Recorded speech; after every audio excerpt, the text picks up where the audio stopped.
Welcome to the Human Flourishing Project. I'm Alex Epstein. Well, it's been 4 weeks, biggest delay ever between episodes, and this is my new commitment for every 4 weeks. So it may keep being every 4 weeks. I may occasionally do more episodes in between, but in any case, it's nice to be back. So today's topic is how to not be tired, which is kind of a funny expression, how to not be tired. It's pretty negative, but I was thinking about how to have endless energy, but that sounds a little bit exaggerated. I can't quite promise that.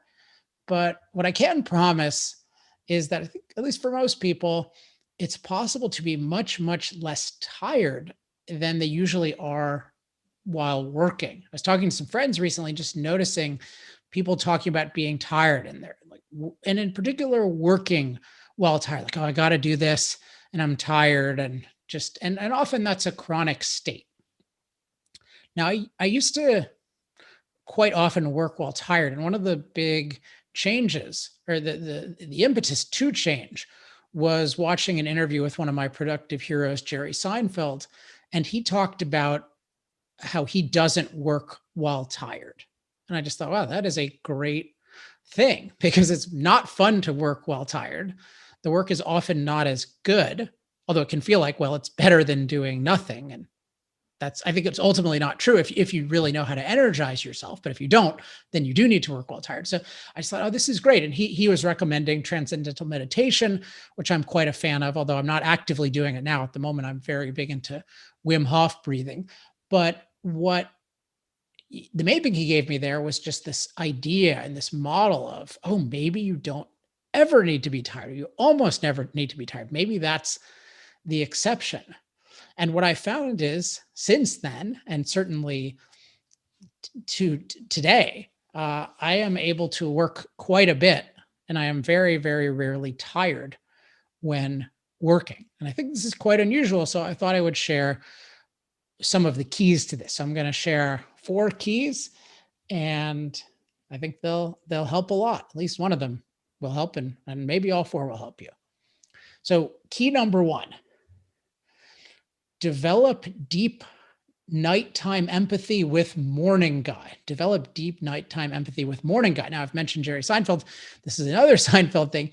One of my favorite routines of his, and I won't even try to recap it perfectly, but is this routine about night guy and morning guy. And the idea is, I'm 2 people, night guy and morning guy. And so night guy's attitude at night is, oh, I'll do whatever I want. Devil may care. I'm this bold guy. Oh, let's do this. Let's do that. Let's stay up late. But then in the morning guy wakes up and he's like, damn, that night guy. And morning guy has this problem where he cannot control night guy. So night guy is always screwing over morning guy, and morning guy really has no recourse. So that's the premise of the routine. And I think it's relatable. And I think the key to overcoming this, because I definitely used to just see myself in this, but I don't so much now. And I think what I've been able to do is develop deep nighttime empathy with morning guy. That is, at night, I really see it as, oh man, every minute I'm not going to bed past a certain time, I'm going to feel bad. I'm not going to be energized. I'm not going to be enjoying time as much as I wanted. And it's very much like, imagine that you had a really fun activity later in the day, and you felt like, okay, I'm going to be able to really enjoy that activity, if I take a nap or if I rest. And if I don't, then I'm going to feel like shit. And I really want to be able to enjoy that activity. So I think that's easier for people to do during the day than at night the next morning. But it is possible to develop that empathy with morning guy where you can project in the future. So the more you develop that capability, the more you will go to bed on time, which is a huge, huge contributor to not being tired. Now you might say, okay, well, even if I do that, I am going to still be tired. Maybe you're not the greatest sleeper, or maybe even if you are a great sleeper, at certain times during the day, you find yourself getting tired. And so that both of those are substantially helped by the next one, which I've talked about a lot, but I'll emphasize it here, which is discover and, what did I put? I put something weird. Discover and utilize inevitable rejuvenation practices. I put literally utilize, which I'm in my notes, which I'm very confused by. Maybe there will be some, I think liberally utilize. Yes, that's what it was, or utilize liberally. I'm glad I thought about that. Yeah, so discover and liberally utilize inevitable rejuvenation practices. So what are inevitable rejuvenation practices? Well, one of them I was introduced to, and really the concept that I was introduced to the concept through transcendental meditations. That's something where Seinfeld was talking about. Look, you can do this and you're going to feel more energized afterward. And it has that kind of deterministic thing. Now, for me, one of the top ones is Wim Hof breathing, which I do virtually every morning. You can just YouTube it's an 11-minute video. It has something like 30 million views, but I use that thing basically every morning. And man, that is an amazing video because I do that every morning. And occasionally when I don't, I'll notice, why am I tired? Why do I feel less energy? It might be 10 a.m. or 11 a.m. and I notice that. I'm like, did I do the Wim Hof breathing? It's very rare that if I do that breathing, I'm not totally charged through the morning. So that for me it's an inevitable rejuvenation practice. And I stress inevitable because we have these with sleep, like sleep is hard to make inevitable. I certainly don't have inevitably great sleep, but I have inevitably great rejuvenation with Wim Hof. And then the other thing I have that's basically inevitably great, another Seinfeld reference today. He's the star of this show, which I don't think you will ever hear, but is, what I call the Seinfeld nap. So for me, that's just, for me, it's going on the beach. I'm very big into having very specific rejuvenation rituals. So for me, it's going to the beach, like lying directly on the sand so that my body's in contact with the sand, preferably when it's warm. I wear a hoodie, in part so I don't have to put sunscreen on my back, but also just to block out the sun from my eyes. So totally. So I put it on in such a way that I lie on my stomach, block. Not that you need all these details, but it's important to have your own details. And I just play an episode of Seinfeld, which I know them so well that I'm not wondering what's going to happen next, but it relaxes me.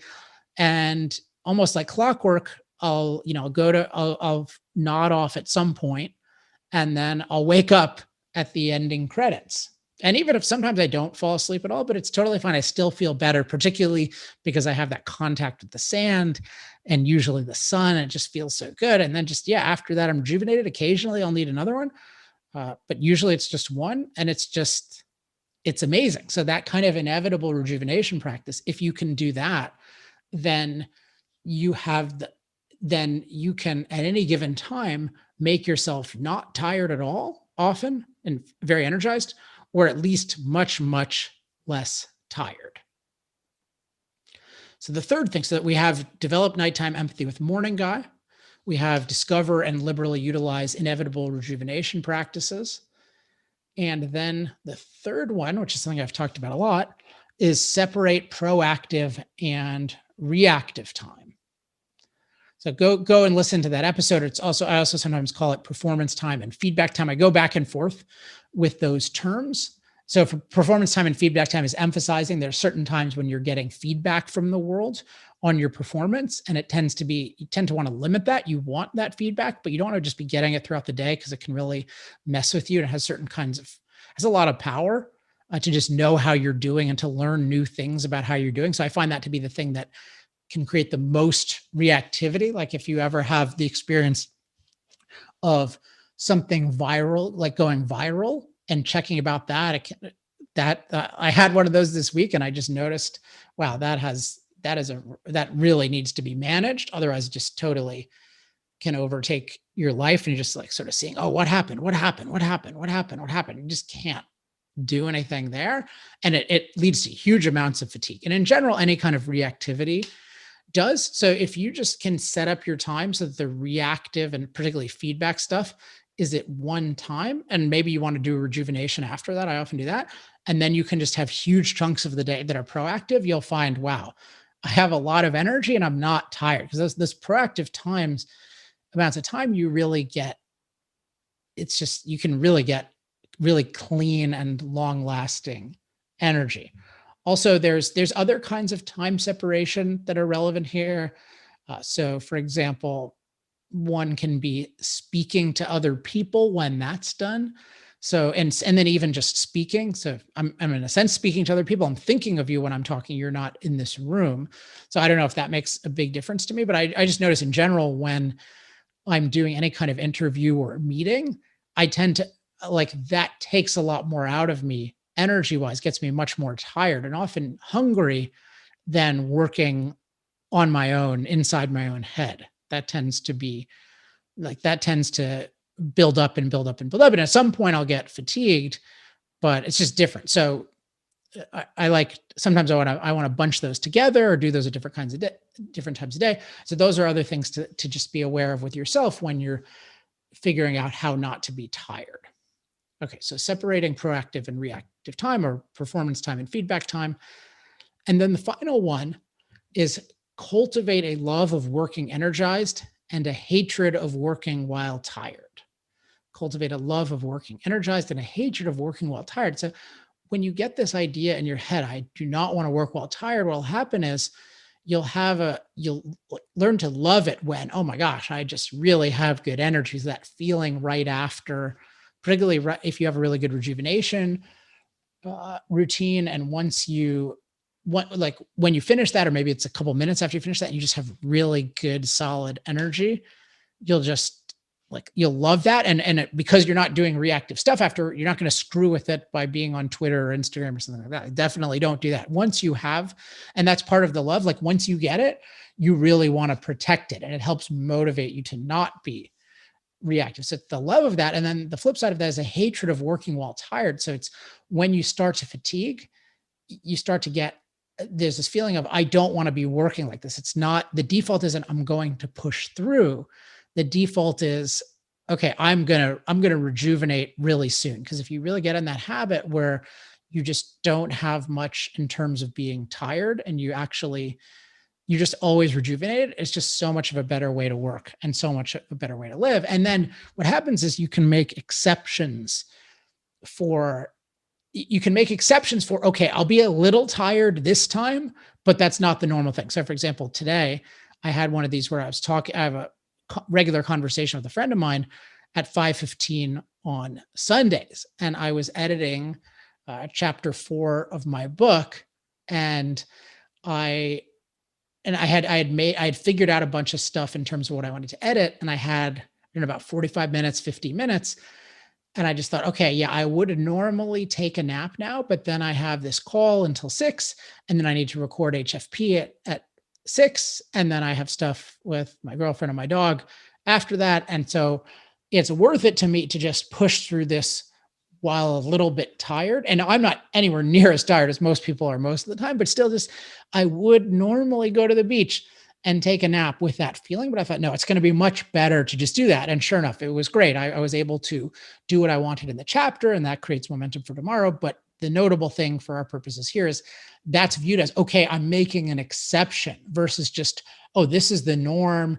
And I'm just going to be totally caffeinated and then eat junk food to put myself through it. You'll notice just the more you can be rejuvenated, I think you'll find that you'll eat less. You'll also be sensitive to when you eat and how much you eat, because that can screw with your energy. So this is all part of just cultivating this love of working energized and a hatred of working while tired.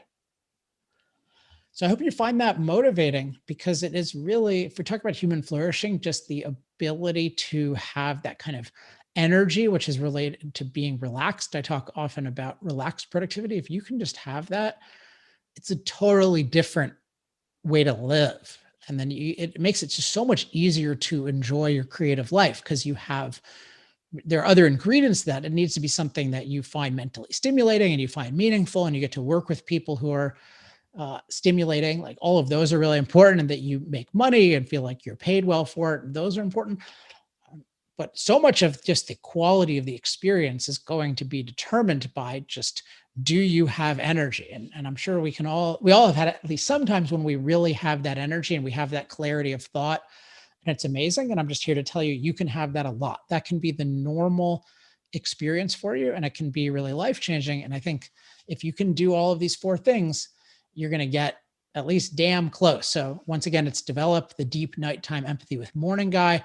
It's discover and liberally utilize inevitable rejuvenation practices, separating proactive and reactive time, and then cultivating a love of working energized and a hatred of working while tired. All right. I hope that is helpful. I will be back in 4 weeks or less. And that is it for this time. So I'm recording this on Independence Day. So hope you had a great Independence Day.